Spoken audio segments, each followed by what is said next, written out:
The sun was just coming up over the rolling hills of Georgia when Big Joe stepped out of his old farmhouse. At 6 in the morning, the air was still cool and fresh, nothing like the sticky heat that would come later. He stretched his arms wide and took a deep breath. This was his favorite time of day, when the world was quiet and peaceful.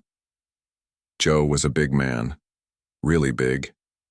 He stood 6 feet 4 inches tall and weighed close to 300 pounds. His belly hung over his belt. And when he walked, he moved slow and steady like an old bear.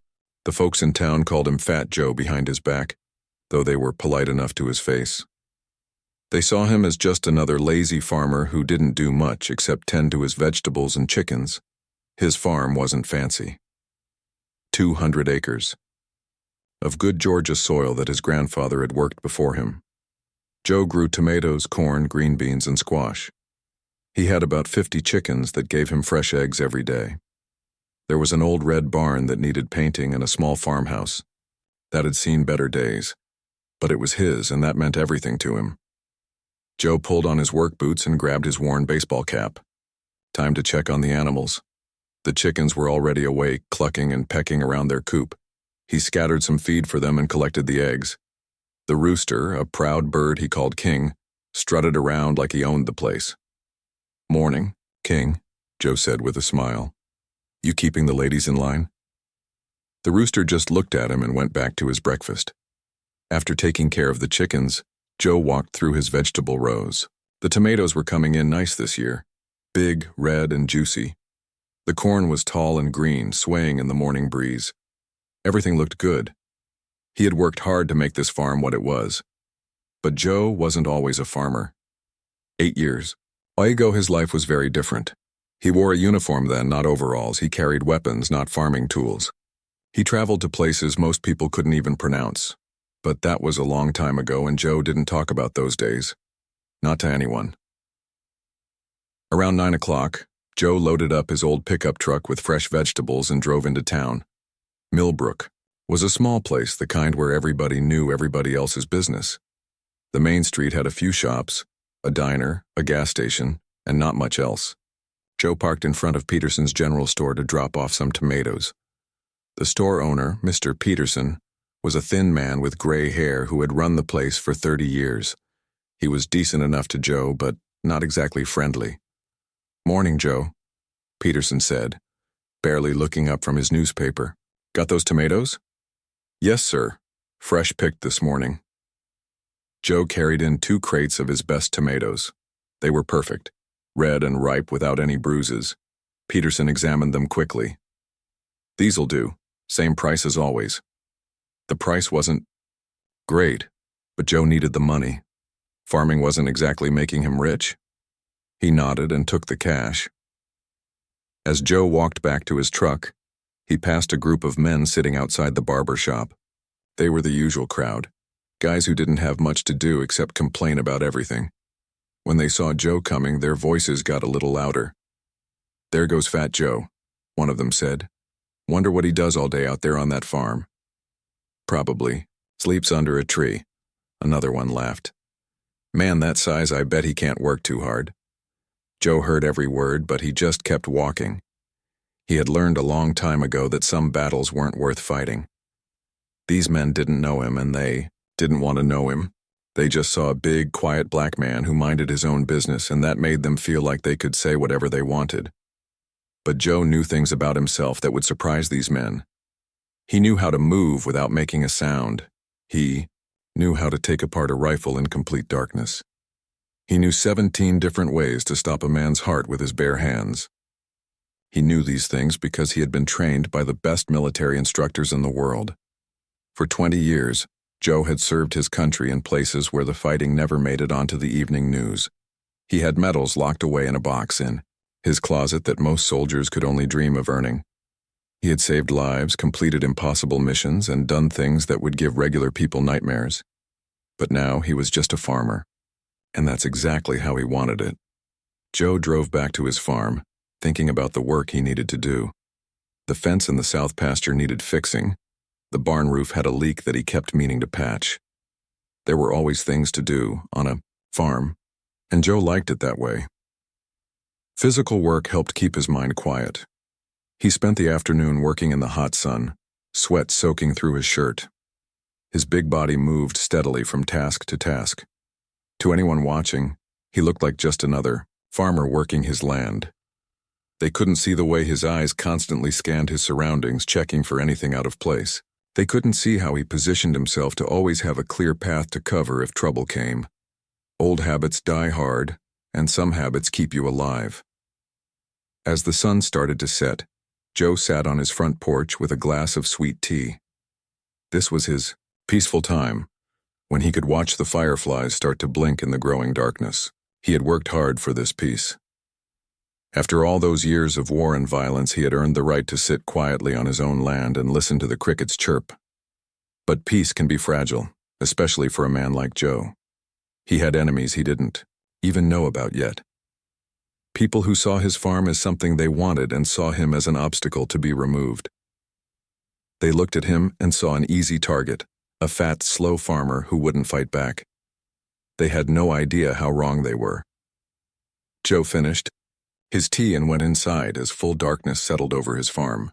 Tomorrow would bring another day of simple work and simple pleasures. He would feed his chickens, tend his vegetables, and maybe drive into town for supplies. To everyone else, he was just Fat Joe, the quiet farmer who kept to himself. And now that was exactly how he wanted it to stay.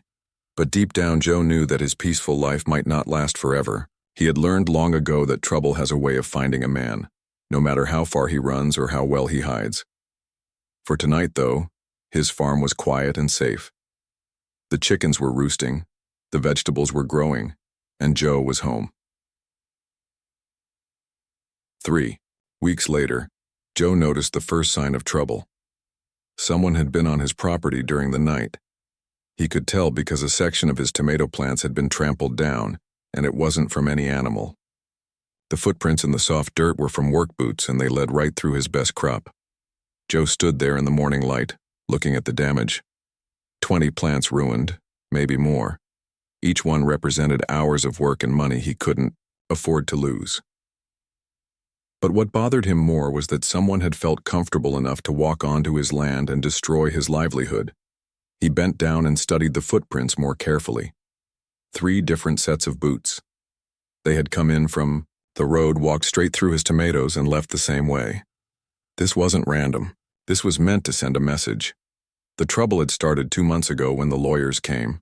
3 men in expensive suits driving a fancy black car that looked out of place on the dirt road leading to Joe's farm.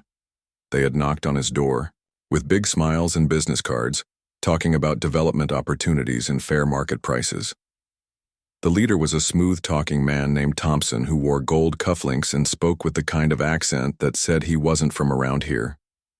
He explained that Millbrook Development Company wanted to buy Joe's farm, along with several other properties in the area. They planned to build a shopping center and some fancy houses for people from Atlanta who wanted to live in the country. "We're prepared to make you a very generous offer," Thompson had said, sliding a piece of paper across Joe's kitchen table. "More money than this land has ever been worth." Joe had looked at the number on the paper. It was a lot of money, more than he'd see in 5 years of farming. But he didn't need to think about it. "Thank you, but no," he said simply. "This farm isn't for sale." Thompson's smile had gotten a little tighter. "I think you should consider our offer carefully, Mr. Johnson. Opportunities like this don't come along often in a place like Millbrook." I said no. Joe stood up from the table. "My family has worked this land for 3 generations. It's not going anywhere." The lawyers had left that day, but Joe could tell they weren't happy about it. And now his tomatoes were trampled, which meant they weren't giving up either. Over the next few days, more things started happening. His mailbox got knocked over twice. Someone cut a hole in his chicken wire fence, and 3 of his best hens got out. He found them eventually, but one was missing some feathers like something had chased her. Then his tractor wouldn't start one morning. Joe knew engines, and he could tell someone had messed with it. Nothing too serious, just enough to cause problems, and cost him time and money to fix. Joe didn't bother calling the sheriff. Sheriff Williams was a local boy whose family had been in Millbrook for generations. His brother worked construction, and everyone knew the Williams family had connections to the development company. Calling the sheriff would be like asking the fox to guard the henhouse. Instead, Joe started paying closer attention to his surroundings. Those old military instincts that he'd tried to bury were starting to wake up. He found himself checking his property line more often, looking for signs of visitors. He started varying his daily routine so he wouldn't be predictable. At night, he kept his curtains closed and made sure all his doors were locked. The harassment continued for weeks. Someone spray-painted ugly words on the side of his barn. His vegetable stand by the road got knocked over 3 times. Twice he found trash dumped in his driveway. But the real turning point came on a Tuesday afternoon when Joe was driving back from town. He had stopped at the hardware store to buy supplies to fix his fence, and he was thinking about the work he needed to do when he saw something that made his blood run cold.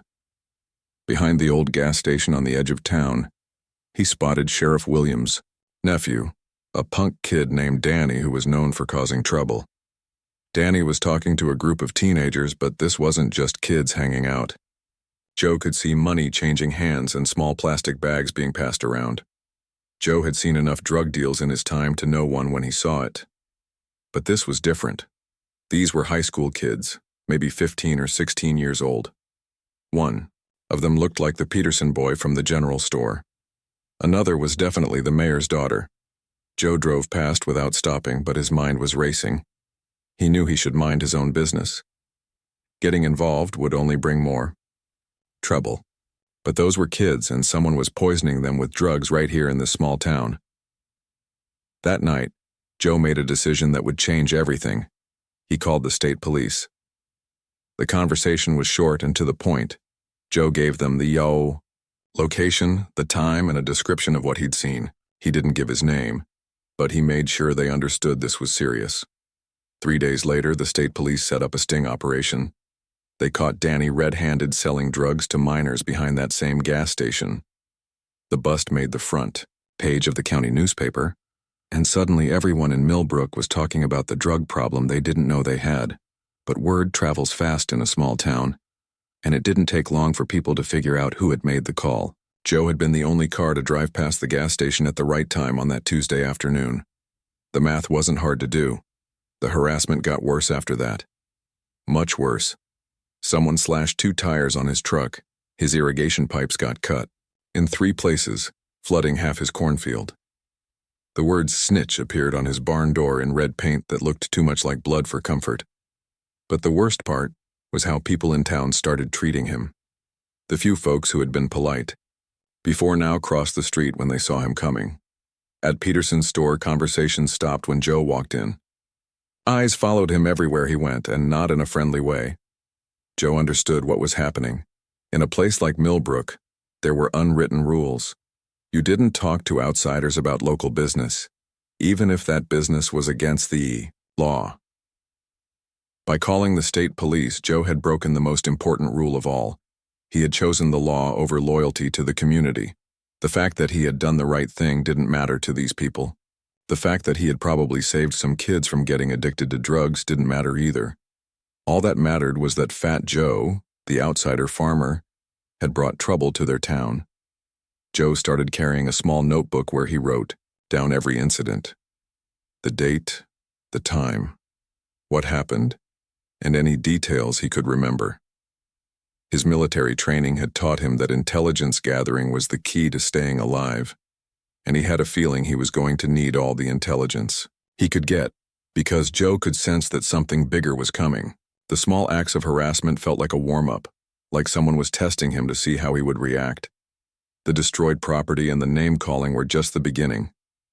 Joe had learned long ago to trust his instincts, and right now, his instincts were telling him to prepare for war. The attack came on a Saturday night in late July. The air was thick and heavy, the kind of night when even the crickets seemed too tired to make much noise. Joe had finished his evening chores and was sitting on his porch drinking sweet tea and watching heat lightning flicker in the distance. He heard the trucks before he saw them, the rumble of multiple engines coming down his dirt road, moving slower than normal traffic. Joe's body went still, every muscle suddenly alert. In all his years on the farm, He had never had visitors after dark. Nobody had any good reason to be out here at 10 o'clock at night. The first truck's headlights swept across his property as it turned into his driveway. Then came another, and another. Joe counted 4 pickup trucks in total, their engines idling, loud in the summer night. Dark figures climbed out of the truck beds and gathered in his yard like shadows come to life. Joe stood up slowly from his porch chair, his movements deliberate and calm. Inside his chest, his heart was beating fast, but his breathing stayed steady. He had been in situations like this before, just not on his own farm. "Can I help you, gentlemen?" Joe called out, his voice carrying across the yard. A harsh laugh came from the group. "Oh, you're gonna help us all right, Fat Joe?" Joe counted 12 men total. Some carried baseball bats. Others had tire irons or pieces of pipe. A few had flashlights that cut through the darkness like spotlights. They spread out in a rough semicircle, blocking his path to the road. The leader stepped forward. Even in the dim light, Joe recognized him.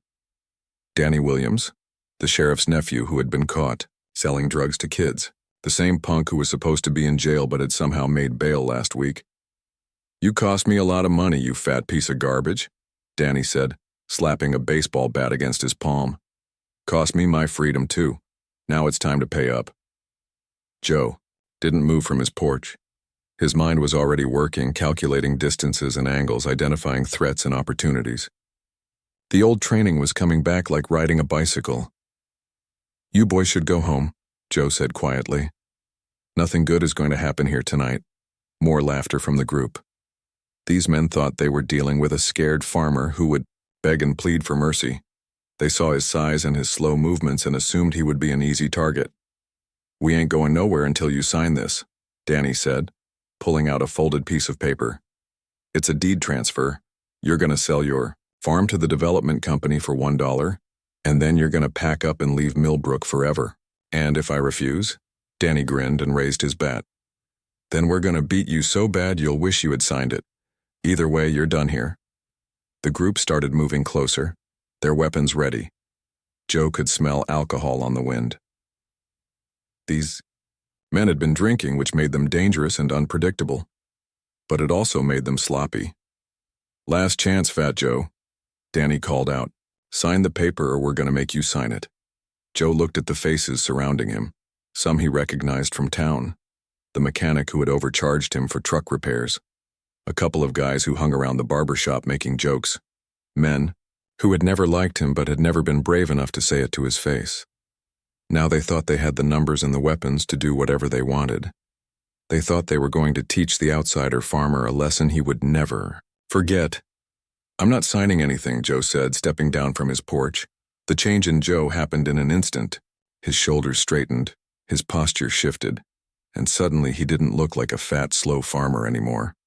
Something predatory and dangerous flickered in his eyes. Danny raised his bat. "Boys, let's teach this." Joe moved. 20 years of military training exploded into action. Joe didn't run or stumble or beg for mercy. Instead, he flowed like water, fast and smooth and deadly. The first man never saw it coming. Joe's massive hand closed around the baseball bat, twisted it away, and drove an elbow into the man's solar plexus. The attacker dropped like a sack of grain, gasping for air that wouldn't come. The second man swung a tire iron at Joe's head. Joe ducked under the swing, grabbed the man's wrist, and applied pressure to a nerve cluster that made him scream and drop his weapon. A quick push sent him stumbling backward into 2 of his friends. "What the hell?" someone yelled. But the words were cut short as Joe spun and caught him with a backhand that sent him spinning to the ground. The group that had seemed so confident moments before was now in chaos.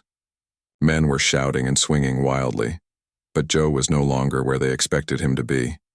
He moved between them like a ghost, striking hard and fast before melting away into the darkness. Danny came at him with a roar, swinging his bat with both hands. Joe caught the bat in mid-swing, ripped it from Danny's hands, and tossed it into the darkness. Before Danny could react, Joe's hand was around his throat, lifting him off the ground. "You want to know who I really am?" Joe said, his voice cold and deadly quiet. "I'm the man who spent 20 years hunting people like you in places you can't even pronounce. I'm the man who could end your life right now and make it look like an accident." Danny's feet kicked uselessly in the air, his hands clawing at Joe's iron grip. "But I'm also the man who chose to come here and grow vegetables instead," Joe continued. "The man who wanted peace more than he wanted to keep being a weapon. You're lucky I'm not that man anymore." Joe released his grip and Danny collapsed to the ground, coughing and gasping. Around them, the other attackers were picking themselves up off the ground, some moaning in pain, others staring in shock at what they had just witnessed. "Now here's what's going to happen," Joe said, his voice airing to every man in the yard. "You're all going to get in your trucks and drive away. You're going to forget you ever came here tonight, and you're never going to set foot on my property again." He picked up the deed transfer paper from where Danny had dropped it and tore it in half. "Because if you do come back," Joe said, letting the pieces of paper flutter to the ground, "I won't be so gentle next time." In the distance, sirens began to wail. Joe had called the state police before. Coming outside using a cell phone he kept hidden for emergencies. He had learned long ago that documentation was important when trouble came calling. The attackers heard the sirens too and started scrambling for their trucks. Danny struggled to his feet, his hand rubbing his throat. "This ain't over," he wheezed. Joe looked at him with eyes that had seen war and death and things that would give normal people nightmares. "Yes," Joe said quietly. "It is."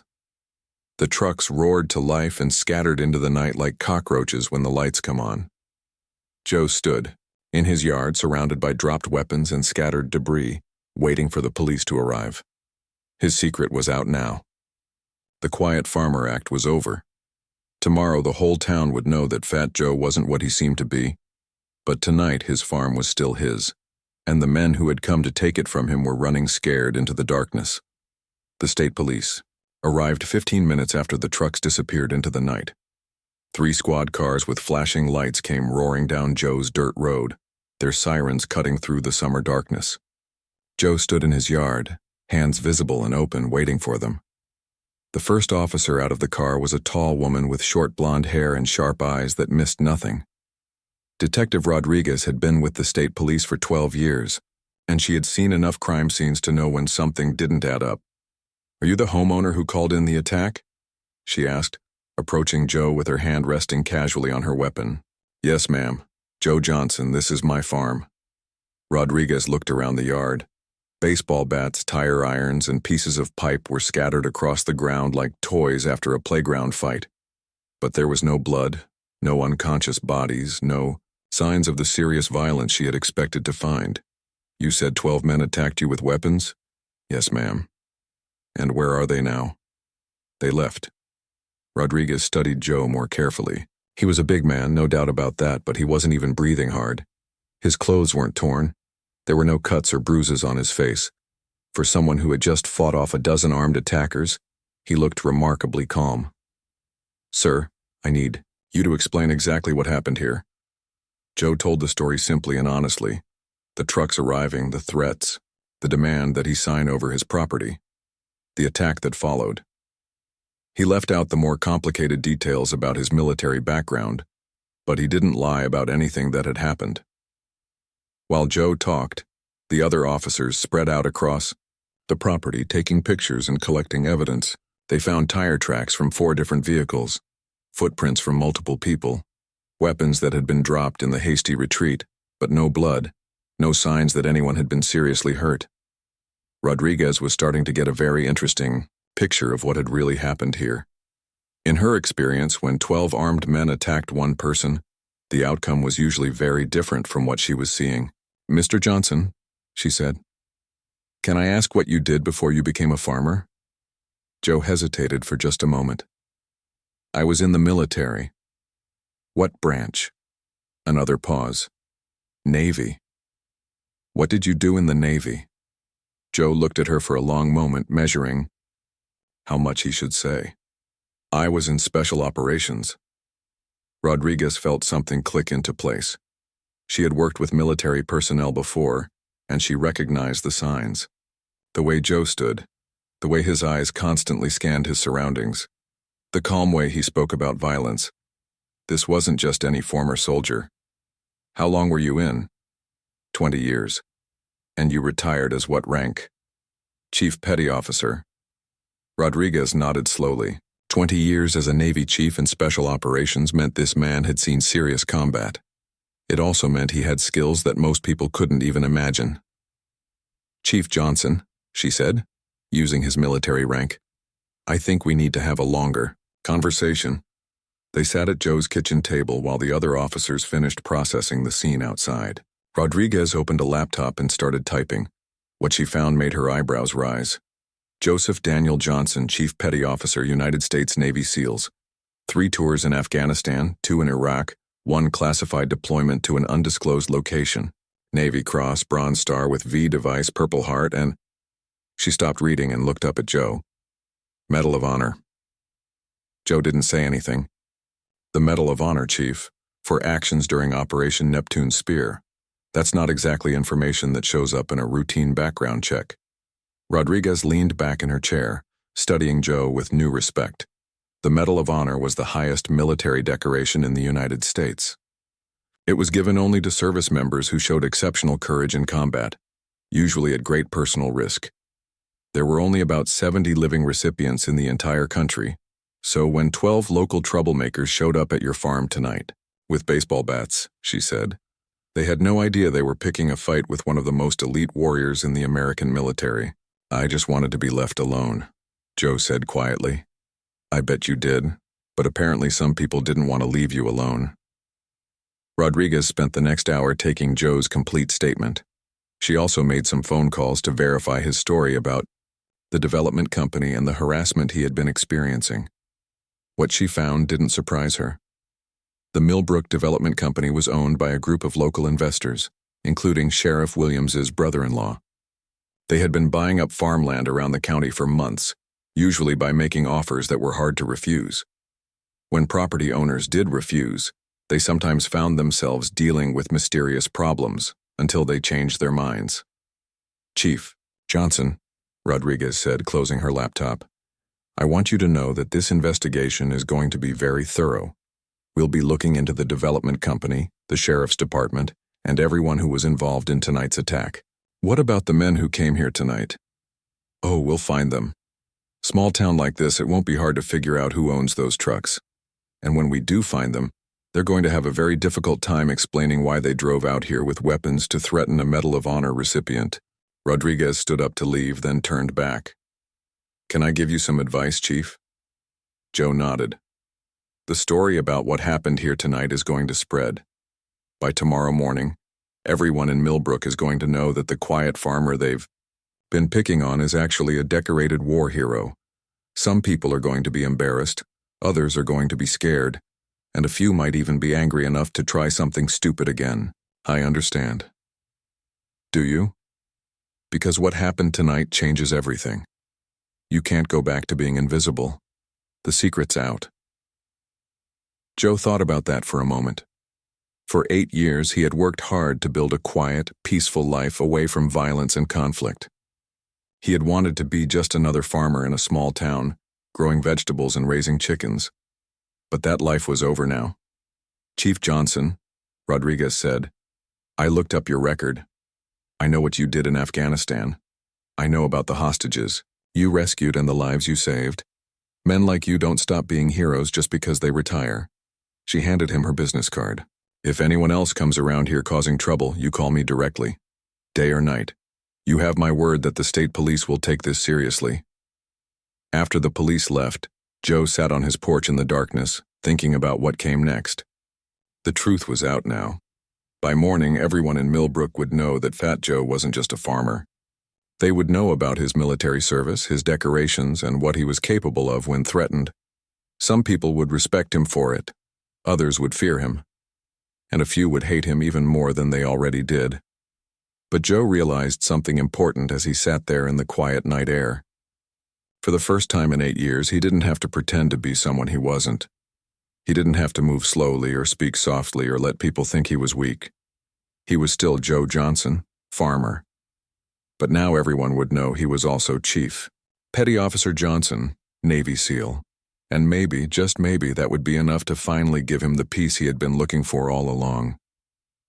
3 months after the attack, Joe's farm looked completely different. What had once been a quiet, lonely place was now buzzing with activity. The sound of laughter and conversation filled the air as a dozen men worked among the vegetable rows, their voices mixing with the chirping of birds and the distant hum of tractors. The changes had started slowly. A week after the incident, Joe found a man standing at the edge of his property. The stranger was thin and nervous, with haunted eyes and hands that shook slightly when he spoke. "Are you Chief Johnson?" the man had asked. "Just Joe," he replied. "Can I help you?" The man's name was Robert, and he was a veteran who had served 3 tours in Iraq with the army. He had been struggling since coming home. No job, no place to live, drinking too much, and fighting demons that followed him everywhere. He went. "I heard about what happened here," Robert said. "Heard about who you really are. I was one. Daring. I was wondering if maybe you could use some help around the farm." Joe had looked at this broken soldier and seen something of himself. "Can you work hard?" "Yes, sir. I can work." "Then you're hired. There's a small cabin behind the barn. It's not much, but it's clean and dry. You can stay there as long as you need to." Robert had been the first, but he wasn't the last. Word spread through the veteran community like wildfire. A Medal of Honor recipient was offering work and shelter to former soldiers who needed a fresh start. Within a month, Joe had 5 men living on his property. Within 2 months, it was 8. They came from different wars and different branches of service. Some had visible wounds, others carried invisible scars, but they all shared the same look in their eyes, the look of men who had seen too much and were trying to find their way back to something that felt like home. Joe didn't ask many questions. He didn't make them talk about their service or their problems. Instead, he put them to work. There were always crops to tend, fences to repair, buildings to maintain. Physical work with clear goals and visible results. Work that made a difference. The farm began to thrive in ways Joe had never imagined. With so many hands helping, they expanded the vegetable operation. They added fruit trees and berry bushes. They built a proper chicken coop that could house 100 birds. The old red barn got a fresh coat of paint and a new roof. But the most important changes weren't in the crops or the buildings. They were in the men themselves. Robert, who had arrived thin and shaking, filled out and found his confidence again. He discovered he had a talent for fixing machinery and became Joe's unofficial mechanic. Tommy, a former Marine who had lost his left leg to an IED, proved to be brilliant at organizing the farm's operations and keeping track of everything they grew.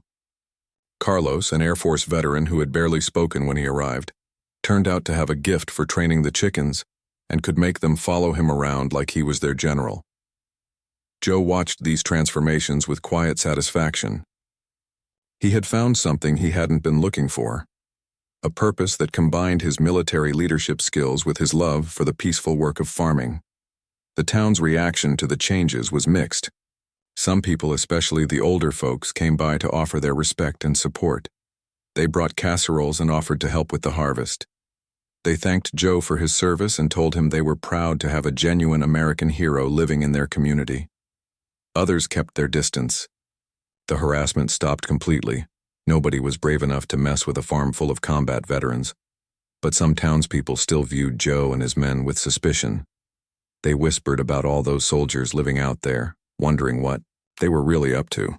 Sheriff Williams had resigned in disgrace after the state police investigation revealed his connections to the development company's illegal activities. The new sheriff was a fair-minded woman from the county seat, who treated Joe's veterans with respect and often stopped by to check on them. The development company had quietly folded after several of its investors were arrested for corruption. The fancy shopping center and suburban houses would never be built. Millbrook would remain the small farming community it had always been. But the biggest change came when Joe partnered with a veterans organization from Atlanta. Together, they created an official program called Healing Acres that helped former soldiers transition back to civilian life through agricultural therapy. The program brought in counselors who understood military trauma. It provided job training in modern farming techniques. Most importantly, it gave veterans a sense of brotherhood and purpose that many had lost when they left the service. Local news stations picked up the story. Then, national outlets got interested. Soon Joe found himself being interviewed by reporters who wanted to know about the Medal of Honor recipient who was using farming to heal the wounds of war. "I always believed that growing things helps heal things," Joe told one reporter. "These men have given everything to protect our country. The least I can do is give them a place where they can find peace." The publicity brought donations and volunteers. A local building company, staffed largely by veterans themselves, donated materials to build proper housing for the program participants. A seed company provided supplies at cost. Restaurants in Atlanta began buying the farm's organic produce, giving the operation financial stability. Joe's quiet farm had become something he never expected, a beacon of hope for struggling veterans across the Southeast. On a warm September evening, Joe stood on his porch watching his men finish their daily work. Robert was teaching a new arrival how to repair a tractor engine. Tommy was organizing the next day's harvest schedule. Carlos was leading a group of chickens back to their coop while a young veteran from Afghanistan laughed at the sight. These men had come to him broken and lost. Now they were whole again, or at least on their way to being whole. They had families and futures and hope for tomorrow. Joe thought about the path that had brought him here, the years of war and violence, the desperate need for peace that had driven him to this small farm, the harassment and threats that had forced him to reveal who he really was. All of it had led to this moment, to this purpose he had never seen coming. Detective Rodriguez drove up the dirt road, her patrol car kicking up dust in the evening light. She had become a regular visitor, not as a police officer but as a friend who helped connect the farm with other veterans in need. "Evening, Chief," she called out as she climbed the porch steps. "How are the new recruits working out?" "Good," Joe said with a smile. "Real good. We've got 3 more arriving next week." Rodriguez looked out at the bustling farm. "You know, when I first met you that night, I thought you were just another farmer who got in over his head. I never imagined all this." Joe nodded thoughtfully. "Sometimes the best things come from the worst situations. These men needed a place to heal, and I needed a reason to use everything the military taught me for something good." As the sun set over the Georgia hills, Joe felt something he hadn't experienced in years. Complete peace, not the quiet desperation of a man hiding from his past, but the deep satisfaction of a man who had found his true calling. He was still Joe Johnson, farmer, but now he was also Chief Johnson, healer of warriors. And for the first time since leaving the service, both parts of himself were working together toward the same goal. The attack that was meant to drive him away had instead revealed who he really was, and who he really was turned out to be exactly what a lot of good men needed.